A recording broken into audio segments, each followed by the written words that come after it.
નમસ્તે મહાદેવ, કેમ છો? મજામાં? હર હર મહાદેવ. તો આજે આપણે છોકરાઓને પાઉંભાજીનો પ્રોગ્રામ છે.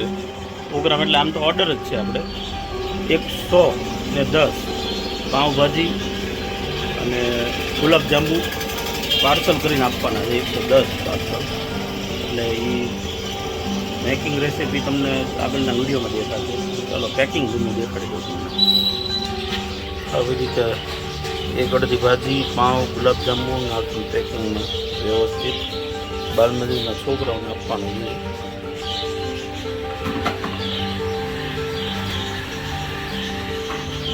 બાળકો શું છે, નાના રહ્યા એટલે તીખું ન ખાઈ શકતા હોય. બહુ તીખું એટલે નથી બનાવેલું. બાળકો નાના ઘણા છે, બાલમજૂરના ભૂલકાઓ. ગુલાબજાંબુ, પાઉં છે, અને આવી રીતે આ ટ્રેની અંદર પાઉંભાજી, ગુલાબજાંબુ અને આની માથે છે ને એનું કવર આવશે. તો આ રીતનું કવર પેકિંગ થઈ જાય.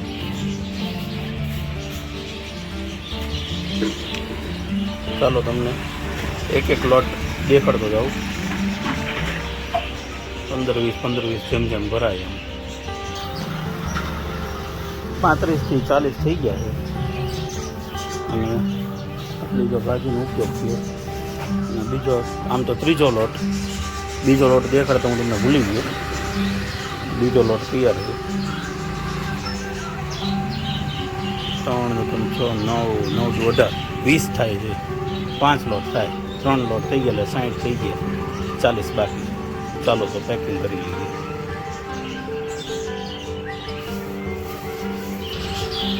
તો 60 તૈયાર છે. અને ચોથો લોટ તૈયાર કરીએ છીએ. એક ગુલાબજાંબુ, પાઉંભાજી, પાઉં. તો ચાલો આને આપણે ભરી લઈએ અને પછી પેકિંગ કરીએ.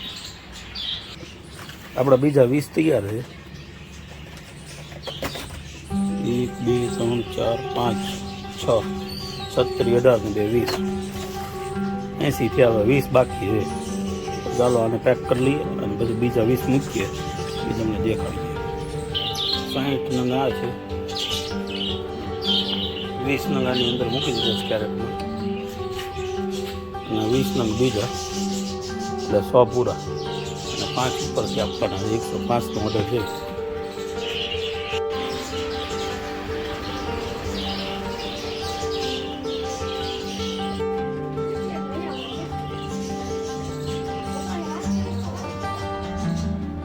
ચાલો બીજા 80 + 20 ભરી લઈએ એટલે 100 પૂરા આપણા. પહેલાં ભરી લઈએ બધી પેકિંગ કરી લઈએ. આપણો 5મો ઘાણ તૈયાર છે. એટલે કે 5મો લોટ 20 નંગ પાઉંભાજી, ગુલાબજાંબુ. તો ચાલો 20 ને હવે પેકિંગ કરી નાખીએ. એટલે છેલ્લે 5 રહેશે. 105નો ઓર્ડર છે. 100 તૈયાર છે, 5 બાકી. 100 તો પૂરા થઈ ગયા. 105નો ઓર્ડર હતો. 5 માથે ને 3 વધારે. 3 વધારે નાખી દઈએ. કદાચ કોઈ છોકરું વધી ગયું હોય. 108 આપણે માટે માળાનો જે જાપ કરીએ ને, માળામાં 108 પારા આવતા હોય. 105 કરતાં 108 રાખીએ. ચાલો આનું પેકિંગ કરી લઈએ. 10 પેકેટ, 20 પેકેટ આમાં, 20 40 60 આમાં 110 પેકેટ થયા છે. ચાલો તો ડિલિવરી કરીએ.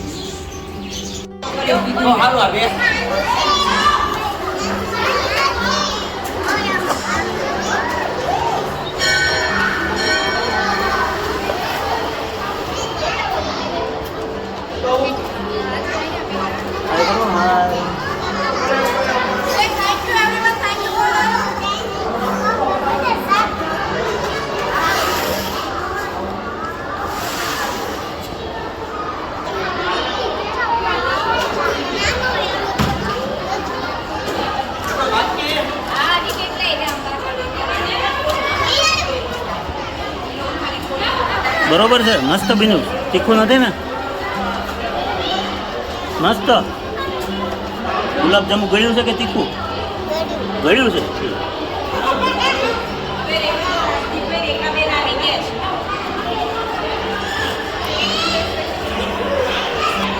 લાવો ભાઈ.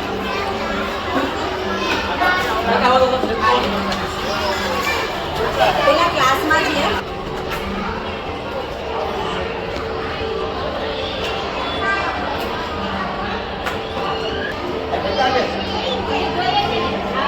કેમ છે? બરોબર મોળું છે કે તીખું? બસ.